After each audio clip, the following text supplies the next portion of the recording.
Good afternoon, Bhargav. It's Thursday, the 3rd of August. Here's the heads up brief for today. For the Southeast Asia production, we covered 22 issues. In North Asia, we covered 11, and for Australasia and the Pacific, we covered 7. In South Asia, we covered 15 issues, plus the major issues in Europe, Middle East, and Africa. Hello there. Thank you. Can we please move on to the major issues? Great. So in Thailand, the Pheu Thai Party announced that it will be forming a coalition for government without the Move Forward Party, which won the most votes in the election. The Move Forward Party said that it will join the opposition. All right. Do you anticipate any scuffles at the street level by the supporters of the Move Forward Party, especially when they were projected to lead the coalition? There definitely could be some protests, not expecting major unrest at this point, as the protests have been quite muted and peaceful so far. One thing that could possibly push tensions is the Constitutional Court is soon to rule on the eligibility of the Move Forward Party leader, and he might be disqualified as a member of parliament. So that could set off protests and tensions more. All right. Thank you. In Indonesia, the Labour Party and several groups will be protesting against the omnibus law on job creation, the health law, and the presidential threshold election law.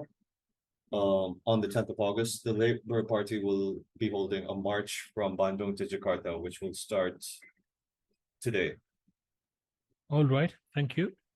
In Malaysia, Prime Minister Anwar Ibrahim urged political parties to avoid using religion during the campaigns for the upcoming state elections on the 12th of August.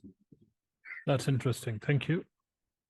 In Papua New Guinea, the mining minister informed parliament that Nautilus, a mining company, intends to return to the country under a different entity to continue deep sea mining activities, as they still hold 3 valid exploration licenses. All right. Thank you. In South Asia, India and Sri Lanka are to hold discussions to explore the possibility of constructing a multi-product petroleum pipeline between the two countries.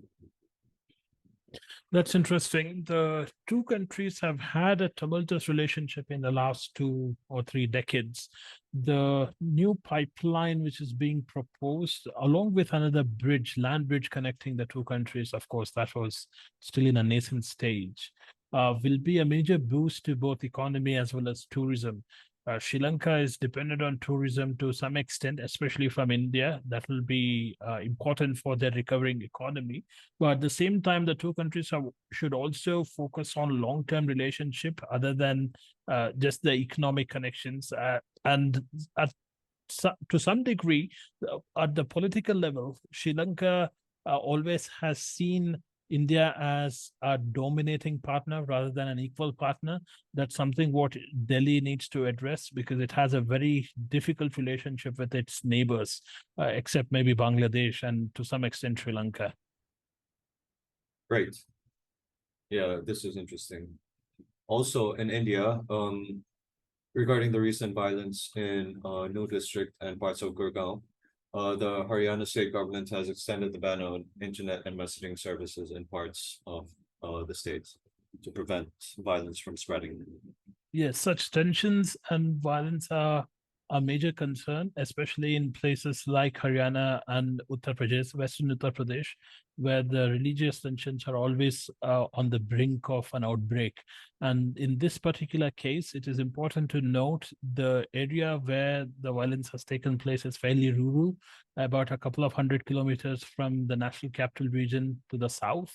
And the western Uttar Pradesh part is also not very far from the national capital region. So we need to keep a close eye on how things evolve.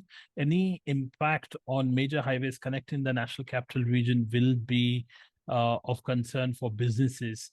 A small issue there will result in major jams along the toll booths or the highways connecting the capital region. Right. We'll keep an eye out on that. In Africa, the U.S. State Department ordered the evacuation of some staff from Niger as tensions persist nationwide.